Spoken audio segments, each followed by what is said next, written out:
Her name wasn't in the will. Daniel blinked twice, thinking he'd misheard the lawyer, but the words echoed again, flat, emotionless, final. All properties, holdings, and business shares shall be transferred to Mr. Eric Warren, the attorney read aloud, his voice slicing through the quiet like a paper cut. Across the mahogany table, Eric leaned back, arms folded, eyes steady with a kind of practiced grief. The same eyes that had cried at their father's hospital bed now glimmered with something else. Control. Daniel's throat tightened. Their father's signature sat neatly at the bottom of the page, but something about it was wrong. The curve of the letters, the way the pen pressed too deep. Their father's hand had trembled those last few days. He couldn't even hold a spoon, let alone sign legal papers. The air in the room thickened as Daniel's mother dabbed her eyes with a tissue. "Your father wanted peace," she murmured, not meeting his gaze. Peace. That word stung more than the betrayal itself. Daniel swallowed his anger, his pulse hammering in his ears, as Eric reached across the table with a sympathetic pat on his shoulder. "You know how Dad was. He trusted me to handle things," Eric said softly, like mercy was his to grant. For a long moment, Daniel couldn't speak. The clock ticked behind them, slow and deliberate, counting down the life he'd built on loyalty. He finally stood up, his chair scraping against the floor, every eye in the room snapping toward him. "Handle things," he whispered, his voice steady but shaking beneath the surface. "You mean steal them?" Eric's jaw clenched, but he kept his smile tight. "Careful what you say, brother. The lawyer's still here." Daniel turned to the man in the suit, whose expression never changed. Money could buy silence faster than truth. He knew that now. Outside, rain began to tap against the windows, muffled and constant, like applause for the act he'd just witnessed. He walked out without looking back. The hallway felt endless, each step heavier than the last. Portraits of their family lined the walls, generations of Warrens staring down with painted calm, each face holding secrets Daniel would never know. At the end of the hall, he stopped in front of his father's photograph. The man who taught him honesty, who said a family's name meant nothing if its word didn't stand with it. Daniel's reflection hovered beside that frame, two faces separated by glass and disappointment. He pressed a hand against the wall, his knuckles whitening. "You wouldn't have let this happen," he whispered. But the photo, like the family it represented, stayed silent. That night, Daniel packed his things. The house he'd grown up in, every corner filled with his father's voice, felt like an empty museum. He moved through rooms that still smelled faintly of wood polish and old books, his steps echoing softly. When he reached his father's study, he stopped. The desk drawers were locked, but he remembered the spare key taped beneath the middle drawer, the one his father told him about years ago, in case of emergencies. His fingers trembled as he peeled it loose. Inside the drawer lay a stack of ledgers, old invoices, and handwritten notes, his father's meticulous records. One page caught his eye. "Eric insists on new partnership documents. Strange timing. Must revisit after treatment." The date was a week before their father's final stroke. Daniel's breath hitched. His father had known something was wrong. He'd tried to fix it, but Eric had moved faster. The realization hit like a punch. Eric didn't just forge the will. He orchestrated everything before their father's final day. Every hospital visit, every quiet conversation, every signature witnessed by people paid to look away. Daniel sank into the old leather chair, the note trembling in his hand. Outside, thunder rolled. For the first time, his anger found shape. Not just betrayal, but a plan forming in the space between disbelief and determination. The next morning, Daniel drove to the company headquarters, the building his father built brick by brick. The guard at the gate didn't recognize him. His access card had already been deactivated. Eric didn't waste time erasing him. From the parking lot, Daniel watched his younger brother step out of a black car, phone pressed to his ear, smiling that same effortless smile he'd used to charm investors, friends, and family alike. The world loved Eric Warren. Daniel once did too. But as Eric disappeared through the glass doors, Daniel knew something deep and cold had changed inside him. This wasn't grief anymore. It was clarity. He spent the next days trying to find allies, people who had worked with his father long enough to suspect foul play. Most had already been replaced or silenced with generous severance checks. Only one man, the old accountant, dared to speak. "Your father trusted too easily," the man said, lowering his voice in a dim cafe. But he knew Eric's greed. He was drafting an amendment to the will.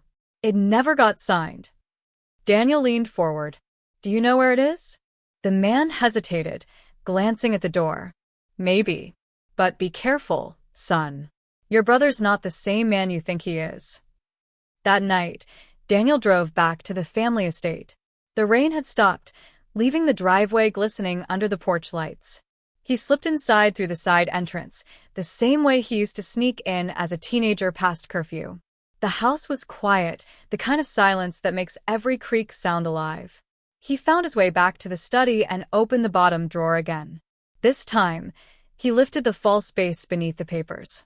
Underneath lay a sealed envelope, yellowed and thin, addressed to my sons.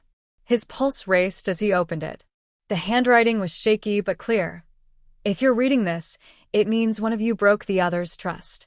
I built this home on honesty. Don't destroy it for inheritance.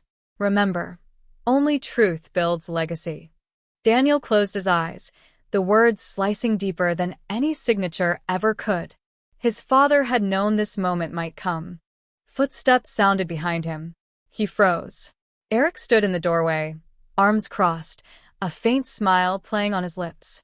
"You shouldn't be here," Eric said, voice calm, almost amused. "Looking for ghosts?" Daniel held up the letter. "No. "Just proof that you killed everything he stood for." Eric's eyes flickered to the envelope, then back to him. "Careful, brother. Sentiment doesn't win wars. Strategy does." He stepped closer, his cologne mixing with the smell of old wood. "Dad wanted results. I gave them." Daniel's grip tightened on the paper. For a second, neither spoke, the silence between them louder than thunder. Then Eric turned and walked away, his footsteps echoing through the hall like closing doors. Daniel stood there, heart pounding, the letter shaking in his hand. The truth was clear now. His father's warning wasn't just a memory, it was a command. He folded the letter carefully and slipped it into his jacket pocket. As he stepped out into the cold night, he knew this was no longer about property or pride. It was about legacy, one his brother had buried, and one he would resurrect, no matter the cost. The front door shut behind him with a heavy click, sealing the past inside. Somewhere in the darkness, a single light flickered in the office upstairs. Eric's office, like a challenge. Daniel stared up at it, his jaw set, the rain beginning again in a soft, rhythmic drizzle. He turned toward his car, whispering to himself, "You can steal a will, but not the truth." Then he drove off into the storm, headlights cutting through the night like the first edges of a plan being born. The door slammed before he could finish his sentence. Daniel stood on the porch, soaked in the sharp light spilling from a house he'd built with his father's hands. His mother's voice trembled behind the glass, telling him not to come back until he'd learned to accept reality. Reality, he thought, was that she had chosen Eric's version of truth over his. A week ago, he was the eldest son of a respected family. Now he was a stranger in his own home. The weight of the duffel bag on his shoulder felt heavier than its contents. Inside it were a few shirts, a photograph of his father, and the sealed letter he'd found, the only thing he owned that carried honesty. He looked back one last time at the window, where the curtains twitched. His mother stood there in silhouette, unmoving, a ghost of comfort he could no longer reach. Then the light vanished, and with it, the last warmth he'd known. The first nights blurred together, cheap motel rooms, half-eaten sandwiches, job rejections stacked like the unpaid bills he couldn't open. The company his father founded had blacklisted him. Every email he sent was returned with silence. Word spread fast in their town. Daniel Warren had lost his mind over inheritance. He read the headlines online, small gossip blogs feasting on his fall like vultures. Jealous brother challenges late father's will. The comments below hurt worse than any physical wound. He scrolled through them anyway, punishing himself for caring. In every reflection, mirrors, windows, puddles, he saw the same thing, a man erased. Weeks later, he found work in a mechanic's garage miles from the city. Grease replaced grief, and silence replaced conversation. The owner, a quiet man named Tom, didn't ask questions. Daniel kept himself, fixing engines and sleeping in the back office when nights grew too long. Sometimes, when the radio played an old song his father used to hum, he'd pause mid-turn of the wrench, feeling that familiar ache crawl up his throat. But he swallowed it down. Grief had no place here. Survival did. Still, each time he touched metal, he thought of his father's hands, steady, patient, never trembling. He wondered what those hands would have done if they knew their creation was stolen by greed. Months passed. Eric's face appeared on business magazines, smiling under headlines about modern leadership and innovation. Daniel stared at the photos in grocery stores, fighting the urge to tear them down. The same smile that had once shared secrets now mocked him from glossy pages. One evening, while wiping oil from his fingers, Daniel saw Eric's interview play on the shop's small TV.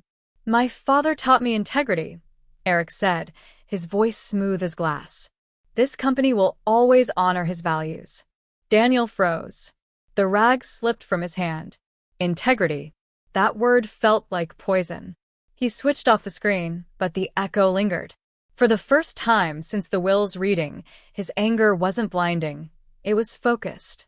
That night, Tom found him sitting outside the shop, staring at the dark road. "You've been running from something," Tom said quietly, lighting a cigarette. Daniel didn't look up. "Not running," he replied. "Just waiting for the right road back." Tom exhaled smoke, watching it curl into. Daniel stared at his reflection in the bathroom mirror of a rundown apartment, scissors trembling in his hand. The last piece of the man he once was hung in front of him, neatly combed hair that belonged to Daniel Warren, eldest son, rightful heir, betrayed brother. He cut it short, uneven, watching the strands fall into the sink like fragments of a former life. When he was done, he looked up. The eyes staring back weren't Daniel's anymore. They belonged to David Lang, the name printed on the fake ID tucked in his wallet. He wiped the mirror clean and whispered, "You took everything, Eric. Now I'll take it back the way you did, quietly."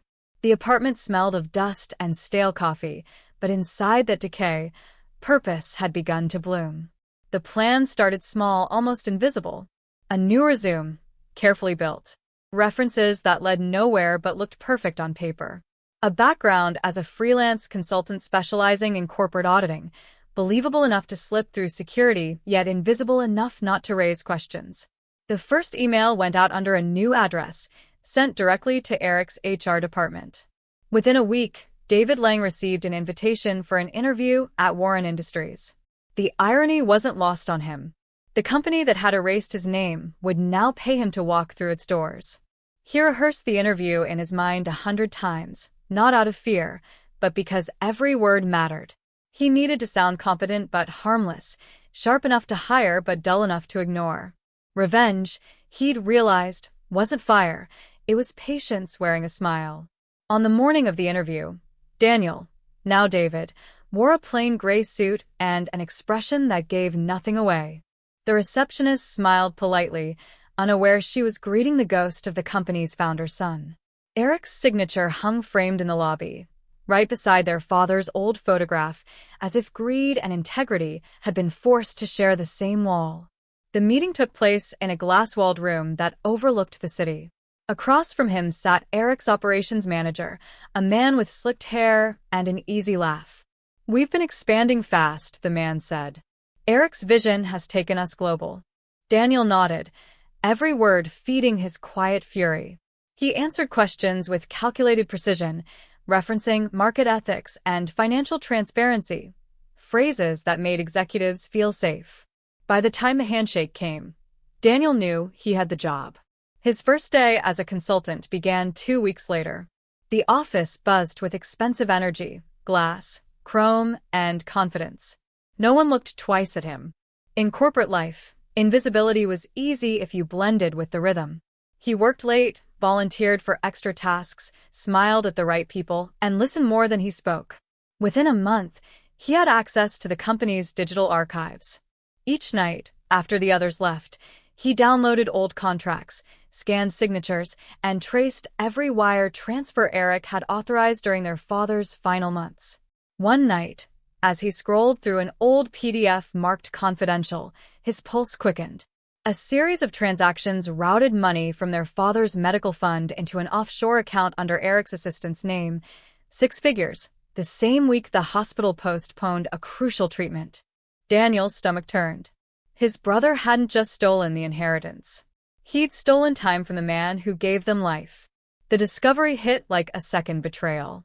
He leaned back in his chair, staring at the screen's glow reflecting off the glass wall. The city lights outside blinked like silent witnesses. For a long time, he didn't move. His father's voice echoed faintly in memory. "Truth isn't revenge, son. It's balance." Daniel closed the laptop and exhaled. Balance. That was what he'd come for. He copied the files onto a flash drive, locked it inside his briefcase, and walked out into the night. Rain slicked the pavement, mirroring the company's logo in shattered light. As he passed the security guard, the man nodded. "Working late again, Mr. Lang?" Daniel forced a smile. "Almost done." Over the next weeks, Daniel gathered more pieces, emails, invoices, statements signed with a flourish that matched Eric's arrogance. But collecting proof wasn't enough. He needed witnesses. He began building quiet trust among the staff, the ones who had been loyal to his father before Eric's takeover. There was Helen, the senior secretary, whose hands still trembled when she spoke of the old man. There was David's accountant, nervous and underpaid, who hinted he'd seen documents changed but had been too afraid to speak. Daniel listened, encouraged, promised anonymity. Each conversation added another brick to his plan. One night, while sorting through the evidence in a small apartment, his phone buzzed. An unknown number flashed on the screen. He hesitated, then answered. "You're not the only one looking for justice," a voice whispered. It was the accountant. "I found something in the archives, an unsigned amendment to the will, dated 3 days before the stroke. Your father was changing everything back." Daniel froze. "Send it to me," he said quietly. Minutes later, the file arrived. The amendment bore his father's digital signature but lacked witness stamps, a draft, unfinished yet powerful. Daniel stared at it until his vision blurred. His father had tried to fix everything. Eric must have known. That's why the stroke had come too conveniently, too soon. The next morning, Daniel arrived at the office early, watching employees stream in through glass doors reflecting the pale dawn. Eric appeared just after 9, immaculate in a tailored navy suit, his charm filling the room before he spoke. "Morning, everyone," he greeted, clapping his hands. Daniel watched from a distance, the image of a man who had taken everything standing framed by sunlight, adored and unchallenged. For the first time, Daniel didn't feel rage, only resolve. His father's unfinished will wasn't just proof, it was purpose. He would finish what his father began. That afternoon, Daniel requested a private meeting with the board's internal auditor, a cautious woman named Rachel. He presented fragments of what he'd found, just enough to plant doubt. "These transfers don't match protocol," he said, sliding the papers forward. She frowned, scanning them. "If this is true, someone's been laundering funds under the CEO's authorization." He nodded, voice steady. "Then it's time the company finds out who." Her gaze lifted, uncertain but intrigued. "You realize this could cost you your job?" Daniel met her eyes. "Some things are worth the cost." As he left her office, his phone buzzed again, another message from the accountant. "He knows someone's digging. Be careful." Daniel pocketed the phone, forcing his expression neutral as he stepped into the elevator. The mirrored doors closed around him, trapping his reflection in the narrow space. His heart pounded, not from fear, but from confirmation. Eric had started to feel the tremor of truth beneath his empire. The elevator hummed upward, each floor bringing Daniel closer to the office that once bore his father's name. When the doors opened, Eric was standing there, waiting. His smile was polite, his tone light. "David, isn't it? I hear you're making quite an impression." Daniel matched his smile. Just doing my job. Eric's eyes lingered a moment too long, sharp beneath their charm. Good. Keep it that way. As Eric walked away, Daniel watched him disappear down the hall lined with glass awards. For the first time, he saw the man not as his brother but as a case study in corruption. The plan was no longer just to expose him, it was to strip him of the illusion of control. That night, Daniel sat at his desk long after the office emptied. The flash drive lay beside the amendment, glowing faintly under the desk lamp. His father's words played again in his mind. Only truth builds legacy. He whispered the phrase aloud, as if swearing an oath. Outside, lightning flickered over the skyline, flashing across the company logo etched into the glass. Daniel inserted the flash drive into his computer and began uploading the evidence to an anonymous account. His hands didn't shake this time. As the progress bar reached halfway, a notification appeared on his screen. A new email. Sender: Eric Warren. Subject: We need to talk. The sound of the ping echoed through the empty room. Daniel stared at it, his jaw tightening. He clicked it open and read the single line inside. I know who you are. The boardroom was silent before the storm. Daniel stood at the far end of the long glass table, his pulse steady, his voice calm, his eyes locked on the man who had once been his brother. The air hummed with quiet tension, the kind that comes before lives are torn apart. Eric sat at the head of the table, confident and composed, surrounded by board members who believed his every word. Cameras from the company's live stream setup pointed toward him, ready to broadcast another Warren Industries quarterly success announcement. The irony burned like acid in Daniel's throat. Today's broadcast would make history, but not for the reasons Eric expected. As technicians counted down to live, Eric flashed his trademark smile, the one that had sold investors a dream built on betrayal. Gentlemen and ladies, he began smoothly, it's been a remarkable year. Our expansion. Daniel's voice cut in, sharp and controlled. Before we continue, I think it's time we discuss what kind of empire this really is. Heads turned. The murmur of confusion rippled through the room. Eric's smile didn't fade, but his eyes darkened to shade. Mr. Lang, he said evenly, using Daniel's false name. I don't recall giving you the floor. Daniel took a slow step forward, holding up a small black flash drive. Then consider this an unscheduled truth report. He walked to the large display screen, plugged the drive into the port, and a file directory appeared. You said this company was built on integrity. Let's test that. The first slide loaded: transaction records, signatures, offshore accounts. 6 months before your father's death, Daniel said, his voice steady but cold. Funds from the company's medical trust were rerouted into an account under your assistant's name. That account belongs to you, doesn't it, Eric? Gasps filled the room. Eric leaned forward, his practiced charm beginning to fracture. This is nonsense, he said with a forced laugh. Anyone can fabricate documents. Daniel nodded slowly. True. But not voice recordings. He clicked again. The speakers came alive with the sound of Eric's voice, recorded months earlier, cold and calculating. Transfer the remaining amount before he signs anything. I'll handle the paperwork after. The sound hit the room like a hammer. Even the cameras caught the flicker in Eric's expression, a flash of panic buried under arrogance. This is taken out of context, Eric said quickly, his voice tightening. You're jeopardizing years of work. I'm restoring them. Daniel interrupted, louder now. You stole not just money, Eric. You stole time. Our father's last treatment was delayed because of those transfers. He died waiting for the funds you buried offshore. Silence. No one moved. The board members looked between them, faces pale under the white lights. Eric's hand clenched on the armrest. Who are you? He whispered, voice low but venomous. Daniel met his gaze, his tone a razor. The man you thought you erased. He reached into his jacket and placed his father's letter on the table, the same one he had carried through every sleepless night. He warned us this would happen. You destroyed his name to feed your ego. Today, the world learns whose legacy this really is. The room erupted, voices, questions, disbelief. Eric stood, shouting over them. You think you can walk in here with lies and ruin me? I built this company. Daniel turned the monitor toward the cameras. No, Eric. Our father built it. You just learned how to sell his corpse. Security guards hesitated near the door, uncertain who held power now. Board members whispered. Journalists from the live stream whispered into microphones, reporting in real time as the story broke beyond the walls. The PR director's phone buzzed nonstop. Screens across the building filled with comments pouring in from viewers watching the truth unfold live. Fraud, liar, thief, each word another nail in Eric's empire. Eric lunged forward, grabbing Daniel's arm, his voice breaking.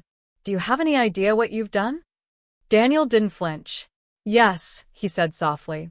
I've finally done what he couldn't. Made you answer for it. Eric swung, the movement fueled by years of concealed guilt and rage. The blow landed across Daniel's jaw, drawing a gasp from the room. Cameras caught it, his fall, his steady rise, his calm eyes meeting his brother's trembling ones. Blood traced his lip, but his voice was unshaken. And that, Daniel said, wiping the blood away, is the truth behind every smile you ever gave this company. Security moved in then, not toward Daniel, but toward Eric. The board's chairman stood, voice trembling with authority. Mr. Warren, you're suspended pending investigation. Eric froze, disbelief twisting his face. You can't. We just did, the chairman said quietly. The room's sound dimmed into a distant hum as Daniel exhaled, the adrenaline fading, replaced by the hollow weight of finality. Eric's eyes darted toward him, no longer angry, just desperate. You could have come to me, he said, voice cracking. We're family. Daniel looked at him one last time. So was he said simply, nodding toward their father's photograph on the wall. You didn't think of that when you signed his name. The guards led Eric away, his voice fading into protests that no one believed anymore. The flash of cameras followed him, capturing the fall of a man who thought himself untouchable. As the boardroom emptied, Daniel stood alone. The letter still lay on the table, edges worn, ink fading. He picked it up carefully, running a thumb over his father's handwriting. The glass walls around him reflected fragments of the man he'd become, broken once, but whole now in purpose. Outside, reporters crowded the building, their voices muffled through the walls. Somewhere beyond the noise, Daniel imagined his father's voice again. Only truth builds legacy. For the first time, the words didn't ache. They felt like closure. He turned off the projector, unplugged the flash drive, and slipped it into his pocket. The world outside was already rewriting the story, Warren exposed, the son who fought back. He didn't care about headlines. Justice wasn't meant for spectacle. It was meant for peace. He walked toward the window overlooking the city his father had loved, the skyline catching the pale light of evening. For a brief second, he saw his reflection beside his father's photo hanging on the wall, 2 generations finally aligned. Then his phone buzzed in his pocket. Unknown number. He answered, expecting a journalist, maybe the board. But the voice that came through wasn't either. It was soft, female, trembling. Daniel, she said. He froze. No one had called him by that name in months. This is your mother, she continued. He's gone. Eric, her voice broke. Daniel's heart stilled. What do you mean? A pause, heavy and slow. He shot himself an hour ago. The phone slipped slightly in his grip, but he didn't move. The city outside blurred, lights stretching like streaks of memory. His reflection faded in the glass, leaving only the outline of a man caught between victory and loss. He closed his eyes, the sound of his mother's sobs soft through the speaker. When he finally spoke, his voice was steady, but distant. Tell them, he said quietly, to give him our father's watch. The line went silent, only his heartbeat filling the space. Daniel looked out over the skyline again, the lights flickering like distant ghosts, and whispered to the night. He finally stopped running.